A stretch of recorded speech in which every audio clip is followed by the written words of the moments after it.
Welcome to Casually Achieving a Podcast. Today we have a guest, OsirisGrimm. What up? We are your hosts, SmashRath and... The Casual Tony. Today we're going to be talking about AEW Rampage and also SummerSlam. It wasn't a quite like large weekend for wrestling this week. It was huge. It was absolutely crazy, all the stuff that was going on in WWE and AEW. This is our first wrestling podcast. We decided why not to do it, because all me and Tony talk about is wrestling constantly. Yes. Also, before we get into it, if you haven't already, be sure to go follow OsirisGrimm on the Twitch at twitch.tv/OsirisGrimm. Also, Tony has a Twitch, twitch.tv/CasualTony.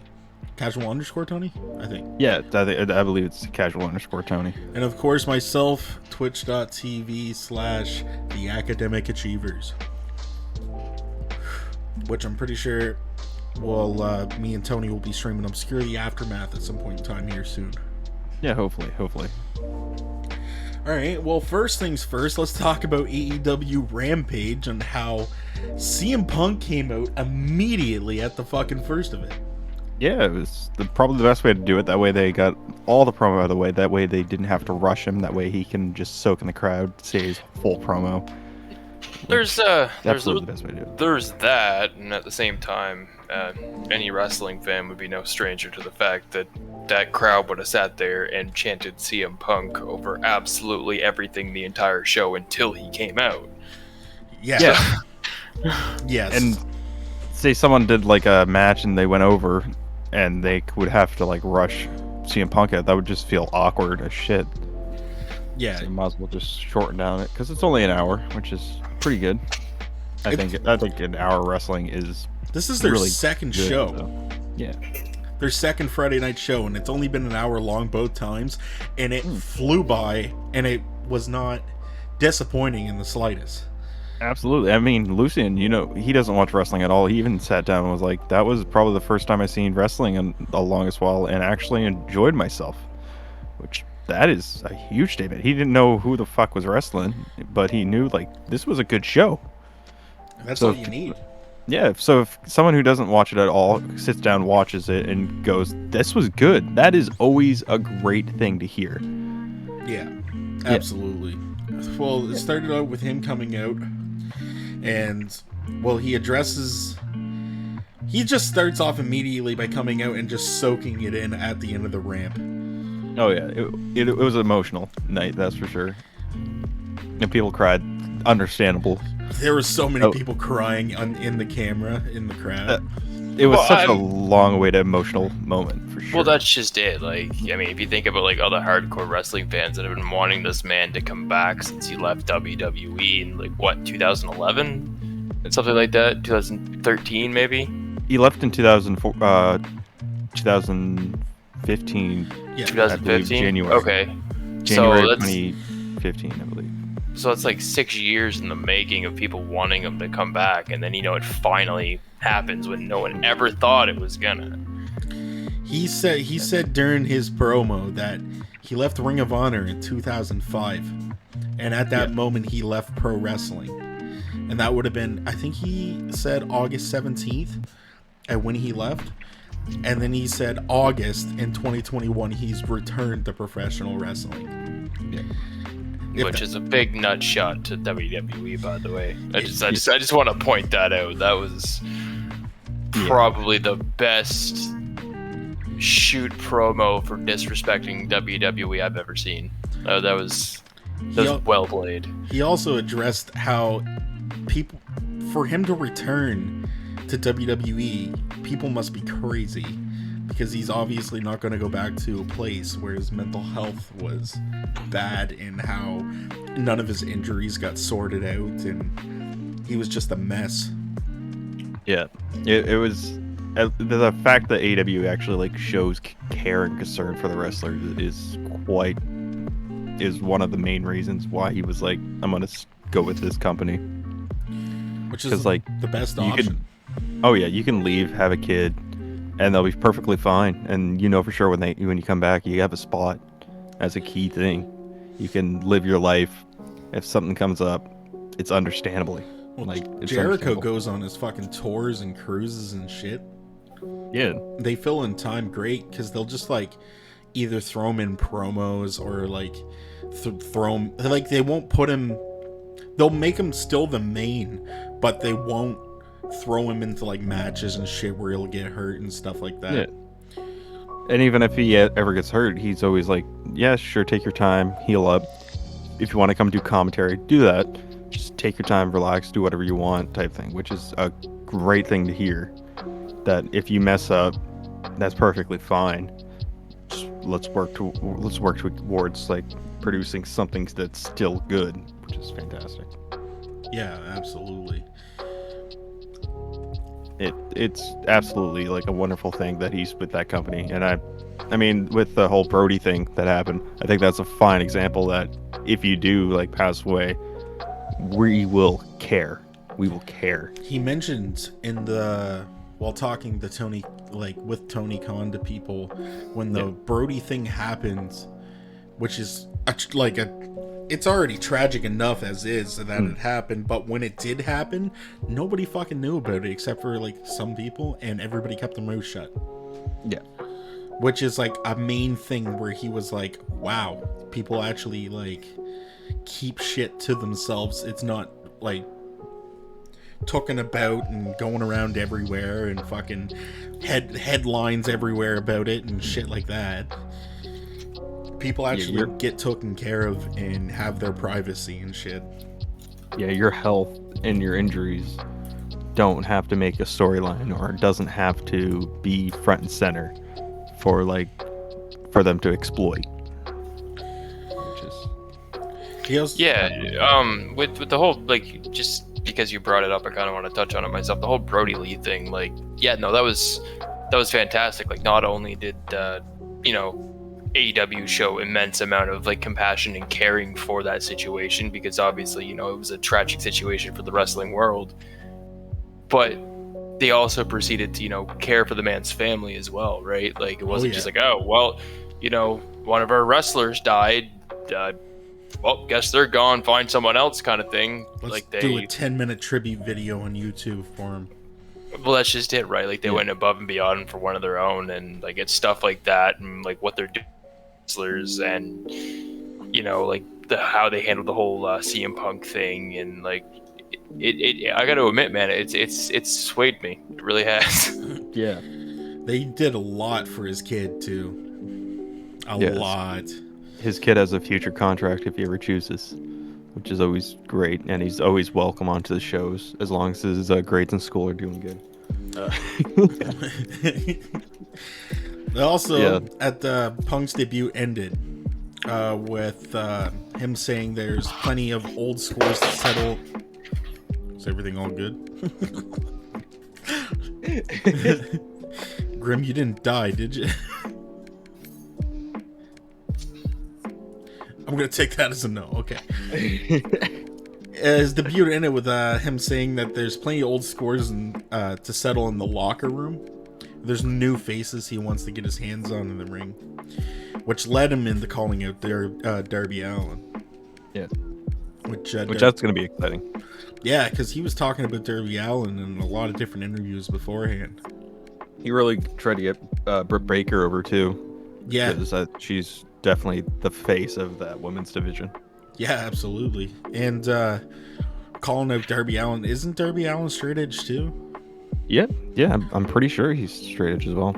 He said when he was talking with Tony Khan and different people and stuff, he also added in the fact that with Darby Allin looks like a wrestler that he'd really, really like, kind of like how Jeff Hardy was his like favorite wrestler when he's like growing up and stuff. Yeah. Which is funny later on in life to realize. Yeah. Ugh. Yeah. But that match should be on the All Out pay-per-view on September 5th. Yeah, which that's going to be exciting. I'm looking forward to that. Which is that. Also in Chicago. I'm really looking forward to that match the minute that I seen that. Yeah. I was pumped. It's like, man, come on, that's like a bigger than life persona of CM Punk. Like everything about that man is larger than life. You know what I mean? Like Oh yeah. it's a really weird combination of he's really down to earth, but at the same time the energy he brings with him is immense. Yeah. And then you pair that up with somebody like Darby Allin. Yeah. Like that's genius booking in my opinion.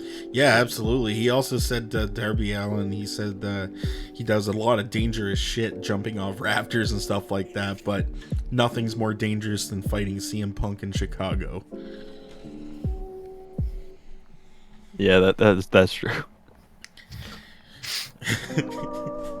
Anyway, that leads us to the next match that was on AEW Rampage, which was Jon Moxley defeating Daniel Garcia via a submission. Yeah, that was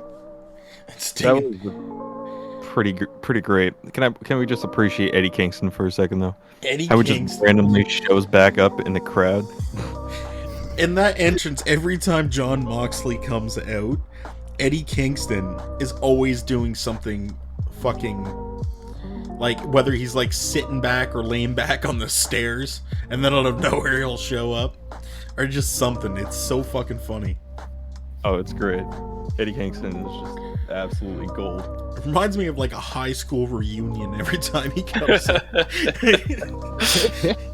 It's pretty great. But he defeats Daniel Garcia via a submission with that fucking headlock move he has. Yeah, the bulldog choke. The bulldog choke. I kind of really like that submission move. Yeah, didn't fucking Spanky there do that for a bit? Brian Kendrick. Oh, but he called it the bully choke or something like that. Yeah. Captain's hook. Captain's hook. Yeah. I gotta say though, the whole it's a common wrestling move, you know, ever since Bret Hart, of course. But the sharpshooter though, that was like, it's, I don't know why, but as classic of a move as it is, it always brings me great joy when I see it used just in, you know, random moments like that. Okay. And then that was like a modified version of it too. Yeah. Because he kind of messed up on the leg lock and just tried his best to switch it into like a deeper lock. Well, pretty good. You do what you gotta do, man. You know what I mean? You mess something up, you roll with the punches, take what you got, and work with it. So. Yeah. And he did. Yeah. And Sting, Darby Allin, and Eddie Kingston helped fight off 2.0 after the match as well. Yeah. That was the main event, wasn't it? Yeah, that was. Yeah. Oh yeah. Well, I got these backwards. Oh well, we're going downwards, I guess. Jade Cargill defeats Kiera Hogan. I think that's how you say it. Is it Cargill or Cargill? Cargill, I think. If I remember correctly, seeing the actual thing, I think it was pronounced Cargill. I could be wrong though. I'm not a wrestling expert. Let's be honest, we already knew how that was going to end. It was just squash match. Yeah. It was crazy. Yeah, I mean, Kiera Hogan, they gave her the jobber entrance. And no entrance at all. She got squashed. Yeah, they did that like full Nelson slam or something as a finisher. Yeah. The glam slam, wasn't it? Good old fucking Beth Phoenix's finishing move. Yeah, it could have been. Yeah, it could have been that. So it was like, I wouldn't say it was that, but it was pretty fucking close to it. Edge did it better. Yeah. Yeah, he did. It's like one of those who wore it better moments, except who did it better. And also, Jurassic Express defeats Private Party via a pinfall to advance in the finals of the tag team elimination. I gotta say, I absolutely love that tag team. Jungle Express or Jurassic Express, sorry. Yes. Private Party. No, both teams are really Jurassic good. Express. I don't know what it is, but I really enjoy that tag team. I do. You don't like how Private Party looks, where they just look like a custom character on a video game. I mean, yes, but at the same time, in my opinion, just again based on my own opinion on that, it was foreshadowed by by Jurassic Express. But that's just, I don't know, maybe it's because of like the backstory behind Luchasaurus and who he was, you know, before hitting AEW, and then like seeing him where he is now, kind of thing. Oh, so you're more of a Luchasaurus guy over Jungle Boy? Yes, I like Luchasaurus. Luchasaurus was fucking over in that crowd, though. He was, yeah. As soon as he got tagged in, the fucking crowd went nuts. That was a hot tag for sure. I think the hottest tag in the match was the fact that fucking Jungle Boy's ass was showing. Oh my god. His Jungle Express was shown to the whole world. The commentators going on about Crackville and shit the whole time through it. It was so fucking funny. Although it wasn't that long of a show, I mean, there was 3 matches and then that long ass CM Punk promo, but it was perfect. Yeah, it was great. And CM Punk also, he's like the only guy I know who'd get a pop just for sitting down. Right? Everybody's just like, oh my god, he sat his ass down, and then the whole fucking building explodes. Also, ice cream bars. Ice cream bars. Biggest pop. Everybody got free ice cream bars, and then all the rappers went on eBay for about $500. I was selling a full one for $1,000. Oh my god. Not open. That's crazy. Yeah. Yeah. I wouldn't sell it. Are you kidding me? Like, who would fucking sell a CM Punk ice cream bar? Eat that shit. Enjoy it. I was to say, I would eat the fuck out of that like it was the best delicacy on the face of the planet. He was having troubles eating it while he was doing that Tony Khan thing. Oh. Every time he took a bite of it just went everywhere. But fucking Taz eating it too was great. He kind of reminded me of like an old guy eating soup. You know, it's like puts it in his mouth and it goes everywhere but his mouth. Taz had the bar halfway done before he was even then promoting the bar. It's great, man. It's great. And fucking CM Punk crashing Pro Wrestling Tees and AEW shop just for the shirt merchandise. That's like, crazy. This is already now their most top selling shirt of all time. The only other time I heard of that happening was when Rob Van Dam was selling his papers on the WWE website. That was fantastic. Or was his own website, sorry. It was his own website. His own website that crashed because at WrestleMania he promoted his fucking papers. Yeah, good old rolling papers. That was funny as shit. Man, he gave a pack to Vince McMahon. Real quick here, because I didn't ask you before this, so I'll ask you now. Whatever content, right? Like rules of engagement. Do I have to call shit down the middle, or am I able to just bluntly state how I feel about something? You can bluntly state how. Sweet. All right.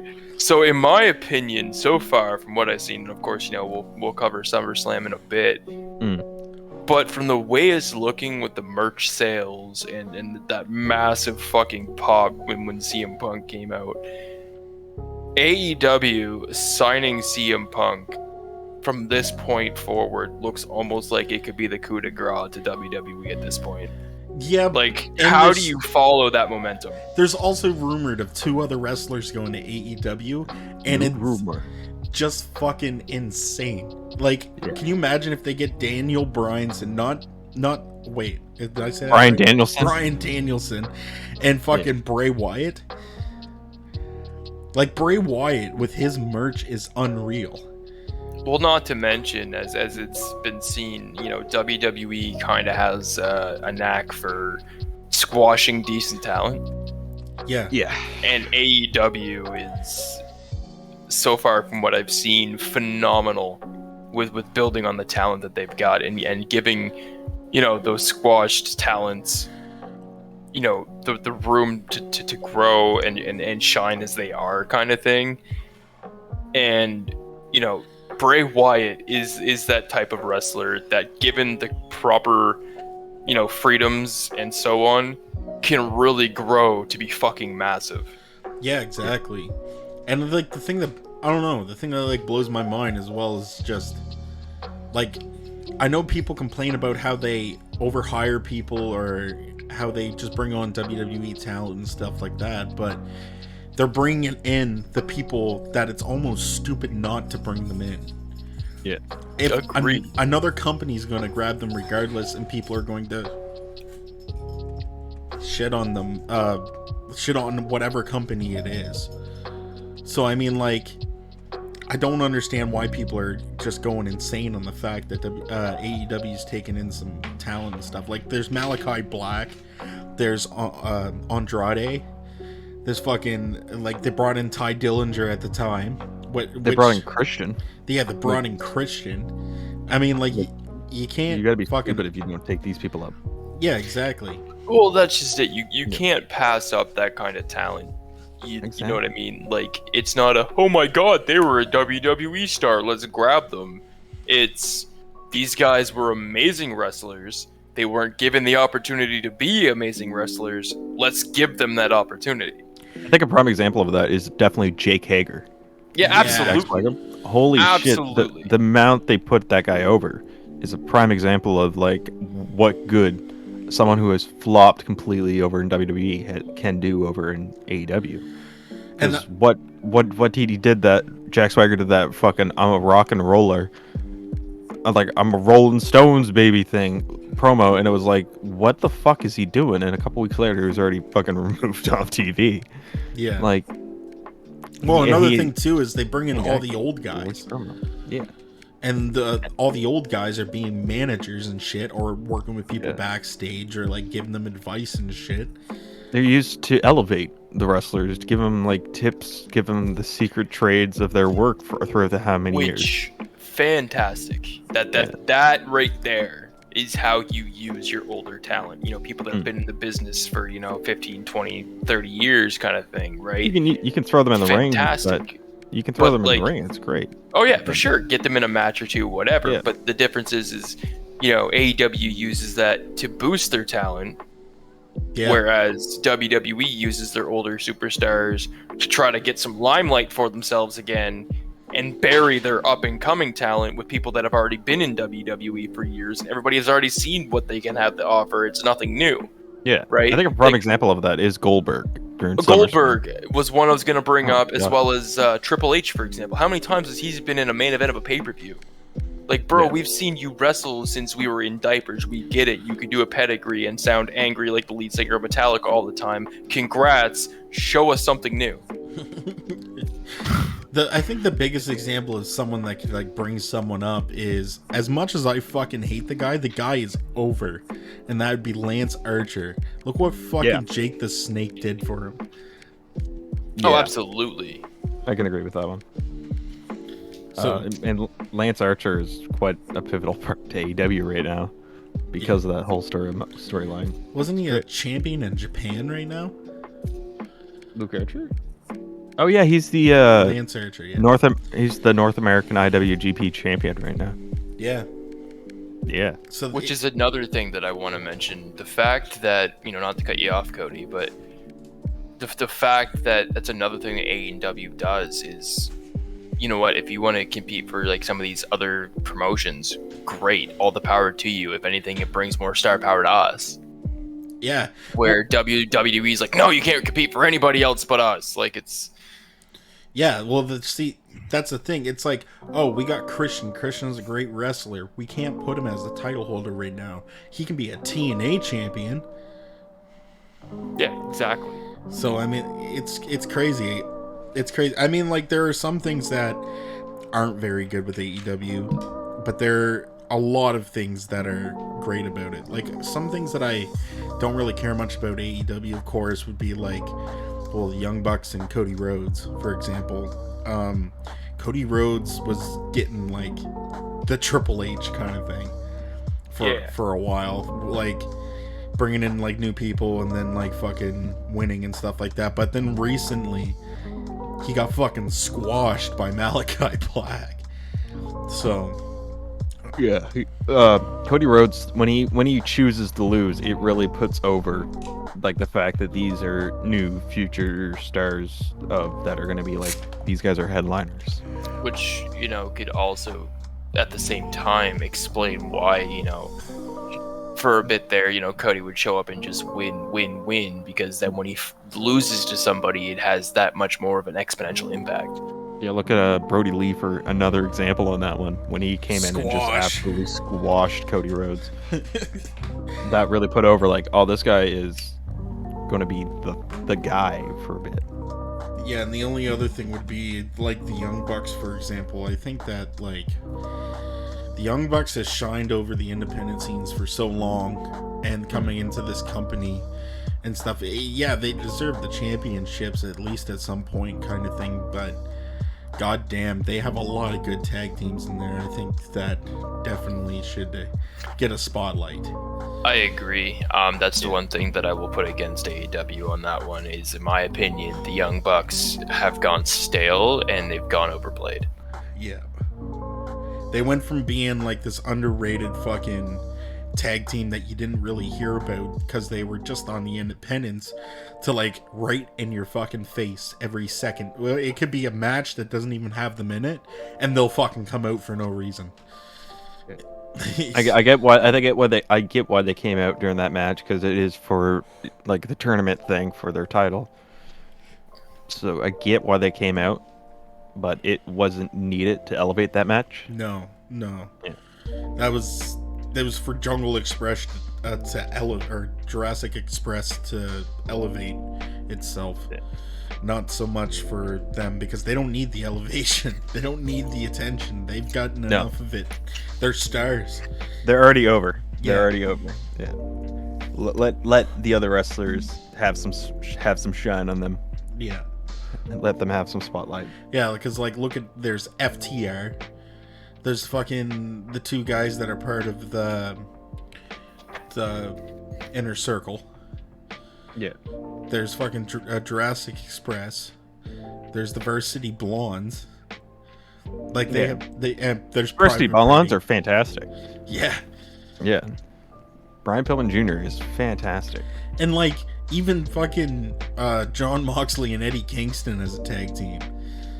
I didn't think that they'd like kind of like go off that great as a tag team, but they're crazy. They're good. They're fantastic. Alright, we should move to SummerSlam. Yeah. What do you guys think? Overall, what do you guys think? Because I personally think it's just a one-match card. It was two matches on there that I was looking forward to watching.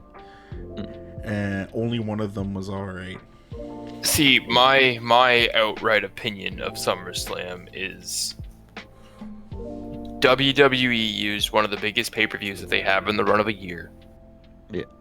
And they used that to try to compete with a 1-hour AEW show. Yeah. Yeah. And in my opinion, failed miserably.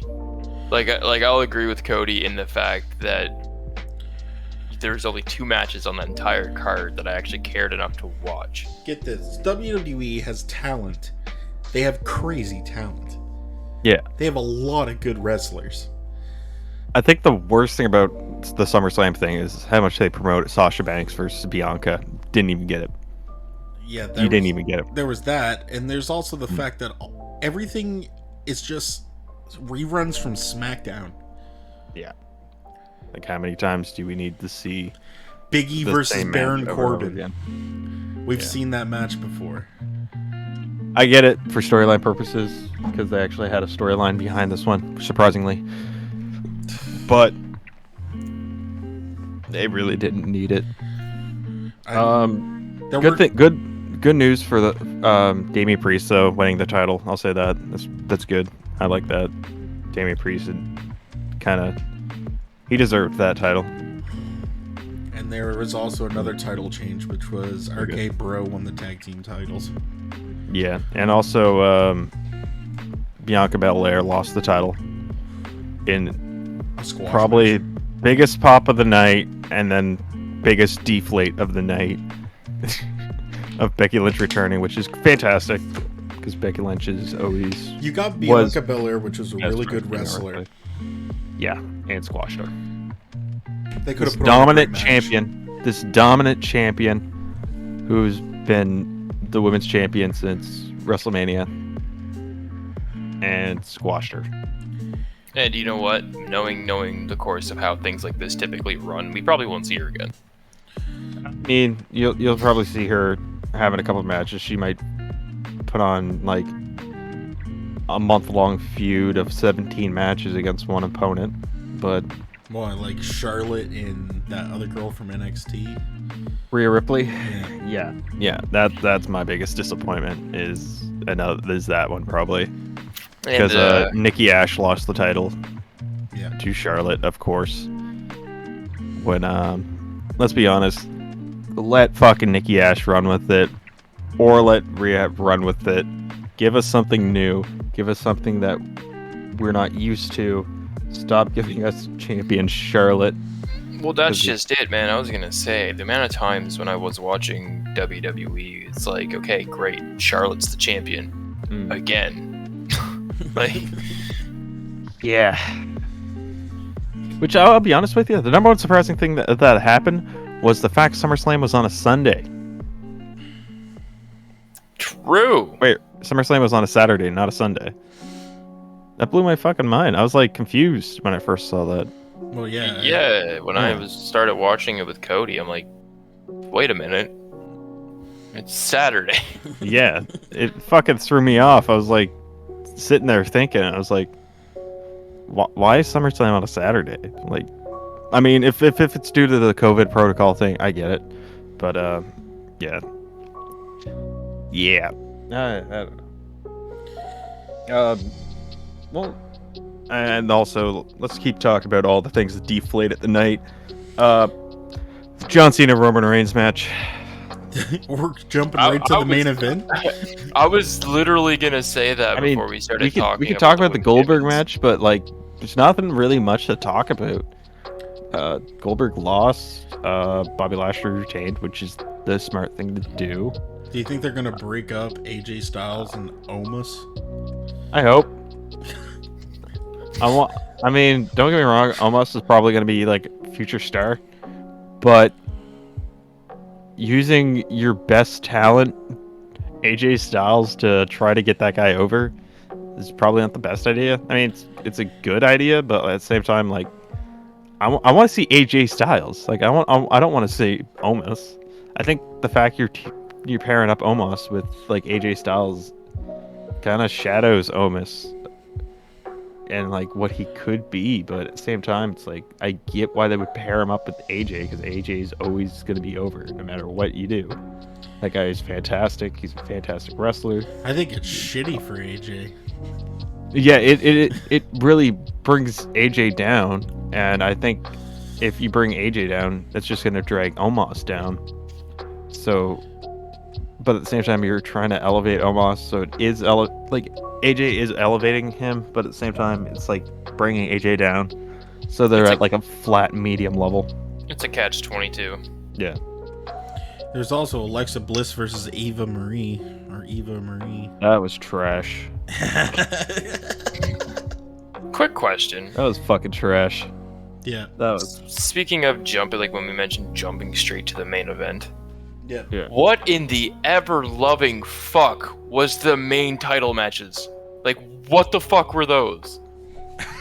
What do you mean? We've got Goldberg versus Bobby Lashley, which just turned into, oh no, my knee, and now you're choking my son. Yeah.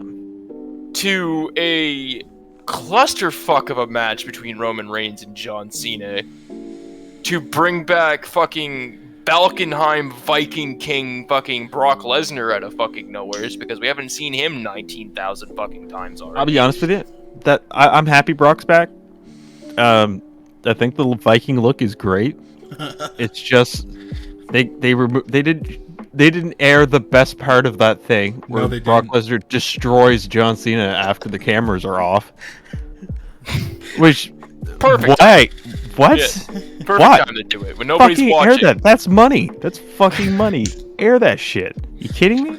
And also, like, the whole Brock Lesnar Roman Reigns feud. It's gonna be great because of Paul Heyman being in the middle. It's like two girls fighting for the one guy, you know. It's like literally, that's it. It's like a guy trying to please two girls at the same time. It's like This is the story we want to see. This is the love story we want to see. Which one will the main protagonist go after? Which of the best girls are he gonna go after? Like, it is that fucking choice of like, this is going to be good no matter how you fucking squeeze it, because Paul Heyman's gonna make it good. Brock Lesnar, if he wins, it's believable because it's Brock Lesnar. He's just gonna fucking squash everything. And this is like the first opponent Roman Reigns is gonna go up against where I'm like, I don't know if he can win. Which that really sells it. Like, let's be honest, Roman Reigns was not going to lose to John Cena because I think WWE lost faith in John Cena, which sucks. But at the same time, like, you got CM Punk on the opposite end. Yeah, you gotta have something. Like, you gotta have a big money feud. And I thought this was gonna be it, but this was fucking trash. This match was trash. Like, John Cena just keeps going for roll-ups, does like, what, 3 AAs, and then loses. I mean, cool, John Cena did the ooh-ah, but failed. Put on a better fucking match. Like, John Cena, we know John Cena can go. We know Roman Reigns can go. Put on a fucking good match. Just, all we want is a 3-star basic level fucking match, not a squash match. Like, what does that do for anyone? Puts over Roman Reigns? Sure, we've been getting that for the last fucking 7 years. Like, come on. They made the joke about making missionary position work. Roman Reigns can't do that. He can't even do doggy right. Like, come on. I'm the big dog. Are you, though? Are you really? Well, I wanted to touch on what I thought Tony's favorite match was, which was Drew McIntyre versus Jinder Mahal. I forgot that happened. I'll be honest with you, I completely forgot about this. I made a joke about it when that fucking happened, but like, I completely forgot what to think about it. That match is not needed. Jinder Mahal, welcome back to pay-per-view. Here, lose. Like, come on. Like, there's nothing interesting about that fucking match, other than the fact both of them are part of 3-man band. Which, let's be honest, is that worthy of being a fucking feud? They should have bring Heath Slater out. Yeah, they should have had him as a special referee. Have him do something. Like, come on, you have 3-man band. You're missing the most important part, Heath Slater. Speaking of Drew McIntyre, I don't know why. Apparently, he's already slipping into irrelevancy. No. He was a champion not long ago. I enjoyed him. I did. I enjoyed his champion. run. I enjoyed his character.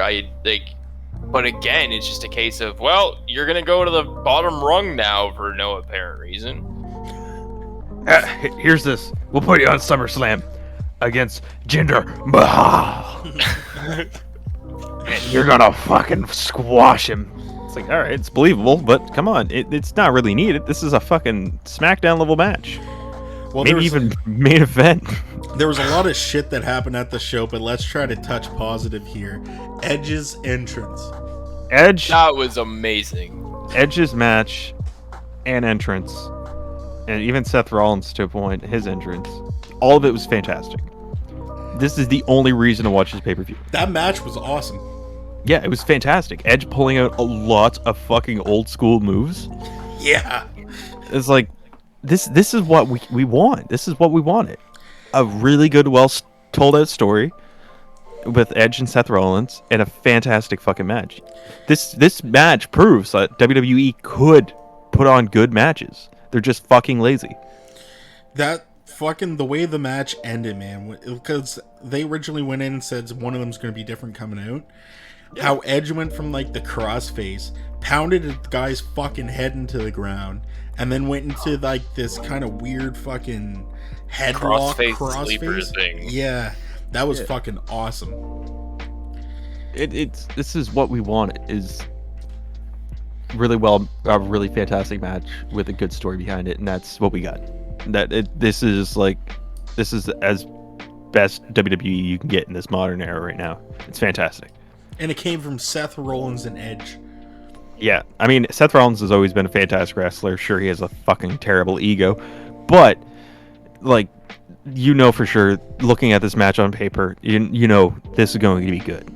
Like, if this didn't have any build-up, you still would know, like, oh, this is going to be a good match. I'll watch this. I like the fact they gave it a build-up made it even better. I like the fact that like, Edge came out with the Brood theme. Like, come on, that's awesome as shit. I like the fact that, like, with Edge, he has, like, a new style of wrestling compared to his old style. But even, like, bringing in, like, his newer style and clashing it with his old style, doing the executioner, it makes him almost the perfect fucking heavyweight wrestler. Yeah, he's technical and aggressive. Yeah, which is, like, great. Edge is literally just proven, like, oh, even though I'm old, you can still fucking do it. You can still go out there and pop out these fantastic matches. You don't need 2 moves of Doom or whatever the fuck, right? You can go out there and just put on classic bangers of a match that will just age like a fine wine type thing. Like, I can see me 10 years from now coming back, watching this match and still enjoying it. Oh yeah, it was... it's been a long time since, I watched a WWE pay-per-view match and was like, wow. You know what I mean? Like, it was... I mean, don't get me wrong, could be a little bit of a biased opinion because, Edge is one of my all-time favorite wrestlers, but they did that match extraordinarily well, and honestly, if you would have put any 2 other superstars on your roster in that ring with the same idea in mind, it would not have been as well. No. And of course, like you mentioned, top on the whole, starting with the Brood, meshing it into Metal Ingus and doing the typical, Edge entrance after going back to the 90s kind of thing. That was, in my opinion, one of the best wrestling entrances I've seen in a very long time. Yeah. The whole fucking match, Rollins was at his neck the whole time. Yeah. Which was great. Because that's the whole fucking story. Yeah. It really goes to show you that, like, these two are the top level of what they do. Absolutely. Edge being in the fucking wrestling since the 90s and still showing, like, he is still one of the top level talents out there. It's a prime example of, like, this match was fantastic through and through. It's amazing. Yeah, and also another thing is, not just with the neck thing, but the story of it was if Rollins hit him with one curb stomp, it'd be over. Yeah. And he never got the curb stomp in. Which is great. It shows you, like, you don't need, like, thousands of kickouts. You don't need, like, 42 curb stomps to win a match. Which really fucking weakens a match, let's be honest here. If you keep having, like, guys do the same finishing move over and over again and having them kick out constantly. It makes his finisher actually look like a threat. Yeah, and that's one of the best things about, like, say, back to AEW, Kenny Omega. The one-wing angel. Yeah, and say, Kenny versus Christian match, he never hit that. No. The entire fucking match, he did not hit the one-wing angel. That way you knew, like, if he hits that, it's done. It's done. Yeah. So them teasing the move but not actually being able to pull it off is much better executed than, say, executing the move and then kick out at 2. It sells the match a whole lot better. Yeah. Well, and again, like was mentioned, I agree with Cody. It 100% makes your finishing move look like a finishing move. Like, your opponent is doing everything they can to avoid that going down because they know if it does, it's over. Like you said, right? Well, it adds a level of suspense as well because even the audience is like, if he hits that move, it's over. Yeah. Yeah. Well, here's the thing. Like, you look at the curb stomp. What looks more devastating to you, a curb stomp or a Superman punch or a spear? A curb stomp, definitely. Because absolutely, fucking how many times have we seen a match where it was like Roman Reigns versus some kind of fucking legend, and it was just a finisher match? It was like putting everybody on finisher mode in the wrestling games and then being like, all right, have a fucking match. And then they're just fucking doing it over and over again. Kick out, kick out, kick out. Yeah. It's not needed. It really isn't. It's not needed. Make finishers actually mean something. That's number one thing. make finishers mean something. Sure, Edge pulling off all of his old finishing moves and not being able to do it yet, that kind of waters it down, but at the same time, he's using old moves that don't work. That's why he has to go to old reliable, Yeah. Which is... Yeah, we get to see even, what is that called? An execution? Education? Yeah. His, the like... DDT thing? Well, okay, that's the execution. The educator. That's the weird fucking submission thing, the modified sharpshooter. Yeah, he even did that in the match. He also did a glam slam. Yeah. Yeah. And he did it better than his wife. Yeah, I watched that. That was actually really well executed. And the next match would be Bobby Lashley versus Goldberg. Can we just skip that one? Yeah. We've already talked about it. Can I just say, though, at the end, when Bobby Lashley gets his fucking son in that hold, he looks like he ripped him apart. We just say the best part about that is MVP getting a pop. When Goldberg's son got grabbed by Bobby Lashley, it literally reminded me of when you're a kid and you like put like one of those wrestling buddies into like a full Nelson and is like waggling around like a fucking rag doll. Yeah, that's what his son reminded me of. It's like a wrestling buddy. It was just a glorified wrestling buddy with a blue shirt. It was beautiful. Beautiful. Make sure you get a picture of a wrestling buddy, Cody. Fucking. Alright, well, there's not much left in that match. I mean, like, the only other thing I noticed in the match where I was like, oh my god, is when Bobby Lashley did a chop block and Goldberg landed right on his fucking face. Oh my god. One other thing though is when Goldberg did the shoulder dive or whatever. Oh yeah, it was like a missile shoulder dive near the first of the match. Oh my god. I was like, oh my god. I wasn't even like, oh my god. I was like, how did he even do that? It was pretty impressive. It looked better than all his finishers. Maybe he should just have a shoulder tackle as a fucking... Oh my god, it was pretty crazy. Alright, the next match was the Universal Championship, Roman Reigns and John Cena. We did touch base a lot on it, but yeah, that'd be the match. Garbage. It was garbage. Awful. It was. It was awful. There's no way to put it lightly. It was awful. It just proves to me that Roman Reigns should not be in the spotlight. That match did. That's it. That's it. There definitely could have been like a lot of like, it could have been an actual good match. Yeah. I don't know why people graded it an A-, but it's not. It's fucking not. Trash. It was garbage. Yeah. If you go back, like I said with the Edge match, if you go back 10 years to this Roman Reigns John Cena match, you're just gonna be like, this is not good. Yeah. It was all spectacle and nothing else. Like, that's it. It was pretty disappointing. Yeah. I've had this opinion since I've first seen him.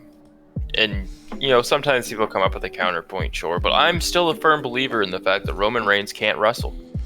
He can't. He can. He can put on your average level quality match. But he can't exceed it, I think. This man can never pull off the 5-star. No. Well, this man can never pull off a 4-star. He's just a 3 average star match. But that's no matter what he does. Comes down to like, and the reason why I say he can't wrestle is because it doesn't look like he can. You know what I mean? Like his character is boring as all hell. Yeah. His moveset's even worse. Like, okay, congratulations, you can ram into people and jump in the air and punch them. Yeah. Congrats, I guess. You took basic wrestling moves and jumped. Most of his best matches that I've seen literally have just been on like fucking Raw or like SmackDown or whatever. I mean, his best matches were against people that you weren't really expecting much from. I mean, Kevin Owens matches were usually good, but they would always end in like shitty ways. Yeah, like, which would deflate the thing. But then like his best fucking for like feud of all time was against Braun Strowman. Who fucking expected that? Yeah, but I mean, like, I don't know. A lot of his pay-per-view matches get botched. I find like there was the Kevin Owens one where They That had that fucking last ending. man standing match. Yeah. They should have just been like, oh, this is taking too long. Just give it to fuck Kevin Owens. Also, this is another pay-per-view without Kevin Owens. Yeah, which they found something for almost anyone on that card, and they couldn't find anything for Kevin Owens. They found something for Jinder fucking Mahal. Yeah. They had something for Xavier Woods on that pay-per-view, which we just kind of went over, but fucking, it's fine if we went over it because it didn't matter. They just came out with a squirt gun, and fucking John Morrison and Miz sold it like they were getting hosed down by the fucking beer truck. That's exactly what I what? said to Grimm afterwards, after the match. I was like, oh my god, this is cringe. This is the cringiest shit. I said, just to think, 20 years ago we had a beer truck with a fire hose, and now we got a pool noodle. You get the Super Soaker 2000. Oh my god. No, it was the Dripstick 9000. You gotta brand it right, man.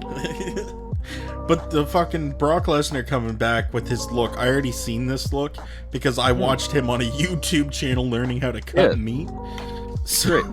I love this look of Brock Lesnar. I do too. He actually looks big and intimidating. He looks fantastic. He looks like he's just gonna pillage Roman's ass. Like this is the best look Brock's had in a while. Like he's gonna come and just fucking slaughter everyone. Like my this only is what problem is I can't get over the stomaching feeling that I've been bored of Brock Lesnar for so long. I don't see this comeback with a new look changing that, because at his core, unless he went and like massively trained for this moment and changed a bunch of shit, it's still Brock Lesnar. It's still, I'm gonna suplex you 19 times, F5 you twice, and be done with it.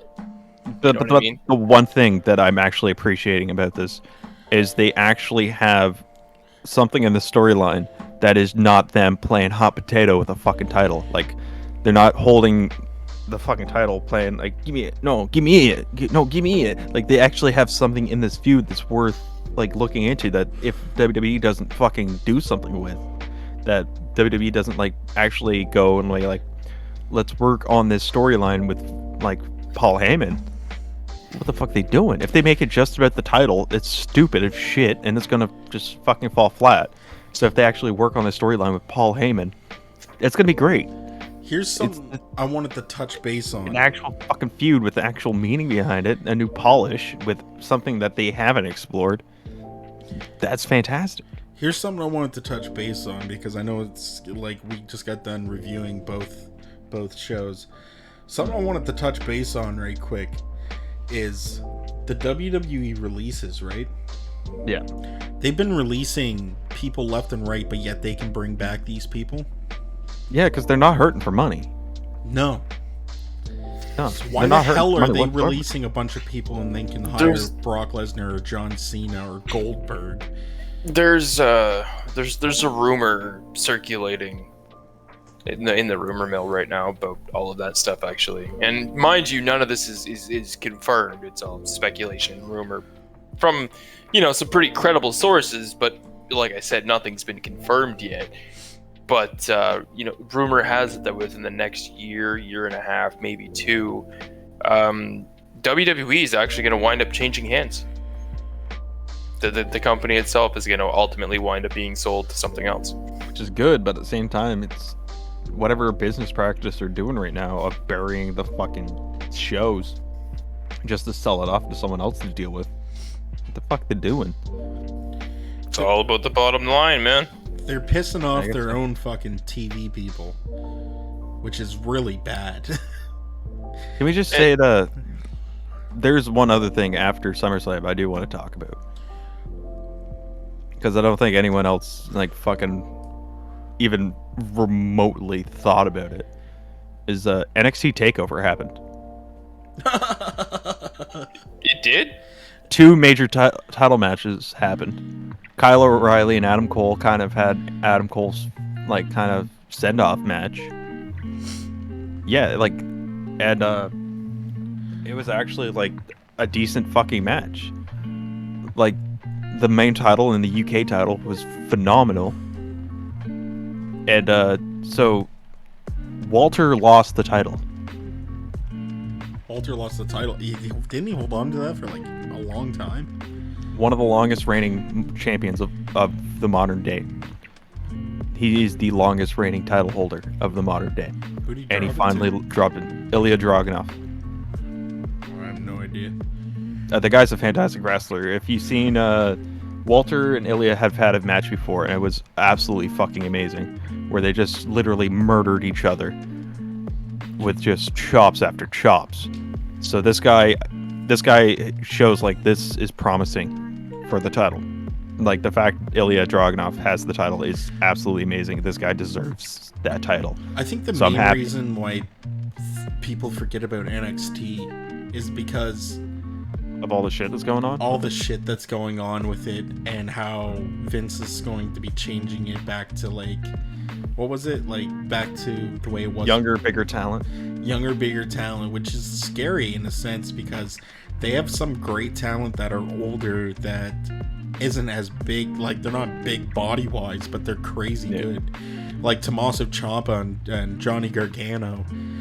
Those two know how to put on a fucking match. I'm really hoping though that they end up giving Johnny a break though, because him having his kid on the way. Yeah. Yeah, so that's gonna be good. Well, by the time his also- break's over, NXT might not even be a thing. Yeah, and so Samoa Joe versus Karrion Kross as well happened for the title. Okay, Joe won. that's crazy. Yeah, the first 3-time NXT champion, Samoa Joe. I thought Adam Which Cole it- had it 3 times. No, he's only had it twice. Oh shit. Yeah, so this really puts Joe over, which is fantastic because I love Joe. Karrion Kross, we Who's already Samoa knew that he was Joe? gonna- Didn't he get eliminated in the Survivor Series thing? Like super quick. No, you're thinking of Walter. I'm thinking it was Samoa Joe, and didn't he get eliminated by like Baron Corbin or something? Oh my god. with Baron Corbin's ultimate finishing move, the roll up. It's fucking so bad. I will say, ultimate opinion is Baron Corbin's the best thing that's going on wrestling TV. in WWE TV anyway. Yeah, Baron Corbin, his fucking gimmick right now being like depressed, like bumming money and shit like that is probably like my new favorite thing. I'm waiting Coming out for with him that to- mustard stained fucking shirt. Oh, I'm waiting for him to go over to Matt Havey's place and ask for like a steak. My question is, if he's broke and depressed, where'd the mustard come from? That shit costs money. what, a $2 hot dog? Fuck yeah. He probably just went to catering and got free food. Tried to sneak out a hot dog, ended up getting tripped, landing it with the mustard on the shirt. Pulled a Colt Cabana. Yeah, pull the Colt Cabana, just go back, steal a week worth of food. Tupperware. Is there anything you guys want to touch base on before I end the podcast? Well, NXT Takeover was better than SummerSlam. I mean, there's nothing much else. I'm trying to think, like, I because could have watched an episode of Grey's Anatomy and it probably would have been more of a better, interesting combat scenario than SummerSlam was. oh, absolutely. Like, It was bad. Like if I were to sit back, look at the 3 separate shows that we've talked about, and like rate / categorize them, it would be AEW, fantastic, yeah, They- AEW amazing. that hour long was jammed packed with Yeah, excitement. yeah. Yeah. It's- NXT, although No one watched. nowhere's close to AEW, No. but it was good. You know, it SummerSlam was just a hot piling, steaming, It was a one-match ginormous card. amount of dog shit. It was disappointing. Yeah, it was one match card. Seth Rollins Yeah. at Edge, fantastic. They No should have matter been the what main else. event. That should have been that should have been. I mean, we didn't even talk about the fucking Mysterios versus Jey Uso. I forgot and, that even Jey Uso. happened. Yeah. It wasn't that good. It wasn't. It was just okay. They could put on a hell of a lot better match because I know the 4 of them are super good wrestlers. Dominic did good. Yeah. Dominic took a lot of fucking beating though too. So good on him. They're also teasing. He's really shown that he has the fucking talent and charisma, which is great. They're teasing Mysterio versus, what the hell? Mysterio versus Dominique match. Yeah, which that should be good. I think that'd be if they let it fucking run. If they let it go. Don't get me wrong, not that I ever want to see it happen, but I think that'd be a great retirement match for Ray. Yeah, just to wrestle his son, kind of thing. Give him a chance to put his son over before he leaves. Yeah. I think that'd be the proper thing to do. I mean, let's face it, he's never going to get over in WWE. It's not going to happen. He'll get there temporarily and just be smashed. No, I could see Dominic having like an IC title run, US title run. I can see Dominique fucking going nuts in AAA. Oh, fucking kidding me? AAA? Yeah. Man, can we talk about the best debut of all time? The Hulk? El Furioso.